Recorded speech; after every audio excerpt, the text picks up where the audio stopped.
उत्तर प्रदेश में योगी आदित्यनाथ की सरकार बनने के बाद से सांस्कृतिक राष्ट्रवाद की लहर शुरू हुई है। इस बारे में अविरल टाइम्स के राजनीतिक समीक्षक मृत्युंजय दीक्षित विस्तार से बता रहे हैं।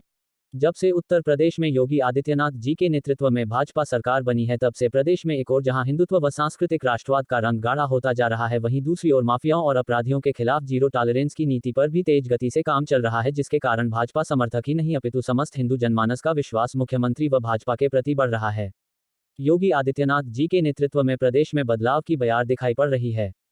प्रदेश में सनातन धर्म सहित सभी पंथों और संप्रदायों के पर्व समान रूप से शांतिपूर्वक संपन्न हो रहे हैं। सावन की पवित्र कांवड़ यात्रा से लेकर रक्षाबंधन, स्वाधीनता का अमृत महोत्सव और कृष्ण जन्माष्टमी तक सभी पर्व धूमधाम और उत्साह के साथ संपन्न हुए। यद्यपि अराजक तत्वों ने एक दो जगहों पर प्रदेश का वातावरण बिगाड़ने का प्रयास किया, किंतु पुलिस प्रशासन की सतर्कता के चलते कोई बड़ी अनहोनी नहीं हो पाई। आज प्रदेश का कोई भी ऐसा धार्मिक स्थल नहीं बचा है जहां पर विकास कार्य न हो रहे हों या भक्तों की भीड़ न पहुंच रही हो। सावन के पवित्र माह में प्रदेश के सभी संबंधित शिवालयों में कांवड़ियों की अभूतपूर्व भीड़ पहुंची। काशी विश्वनाथ धाम में एक माह में 1 करोड़ से अधिक भक्तों ने भगवान शिव पर गंगाजल चढ़ाया और प्राप्त आंकड़ों के आधार पर इस बार भोले के भक्तों ने 5 करोड़ से अधिक का चढ़ावा चढ़ाया। काशी के इस कायापलट का सारा श्रेय प्रधानमंत्री नरेंद्र मोदी व योगी जी की शिव भक्ति को ही मिलना चाहिए। आज हर हिंदू एक बार काशी दर्शन करना चाहता है। आज वहां पर भक्तों को दर्शन पाने में 3 से 6 घंटे का समय लग रहा है। वापस आने वाले भक्त विश्वनाथ धाम की प्रशासनिक व्यवस्थाओं का भी बखान कर रहे हैं। मुख्यमंत्री के आदेश पर प्रदेश भर के कांवड़ियों पर एक बार फिर हेलीकॉप्टर से पुष्पवर्षा की गई, जिसने श्रद्धालुओं को हर्षित किया और पारंपरिक यात्राओं के लिए प्रेरित भी किया। महत्वपूर्ण ये भी है कि प्रदेश के अन्य सभी प्रतिष्ठित शिवालयों का भी पुनरुद्धार और विकास किया जा रहा है। इसी प्रकार प्रदेश में श्री कृष्ण जन्माष्टमी का पर्व भी खूब धूमधाम से मनाया गया। मथुरा से लेकर लखनऊ तक पूरा प्रदेश कृष्ण भक्ति में डूबा रहा। मुख्यमंत्री योगी आदित्यनाथ ने मथुरा, बलिया और लखनऊ में आयोजित कई कार्यक्रमों में हिस्सा लिया। मुख्यमंत्री ने मथुरा में श्री कृष्ण जन्माष्टमी के अवसर पर अन्नपूर्णा भोजनालय का शुभारंभ किया, जो यहां आने वाले श्रद्धालुओं को आकर्षित करेगा।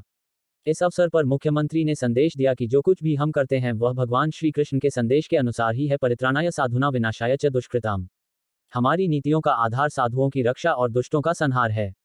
मुख्यमंत्री ने यहां पर संतों का आशीर्वाद भी लिया और कहा कि वह ब्रज के विकास के लिए कृतसंकल्प हैं। निश्चित रूप से अयोध्या के श्री राम मंदिर, काशी के विश्वनाथ धाम के पश्चात ब्रज क्षेत्र का भी वैसा ही उन्नयन सांस्कृतिक राष्ट्रवाद की लहर को आगे बढ़ाएगा। आगामी 23 अक्टूबर को अयोध्या में बहुत ही धूमधाम से दीपोत्सव मनाया जाएगा।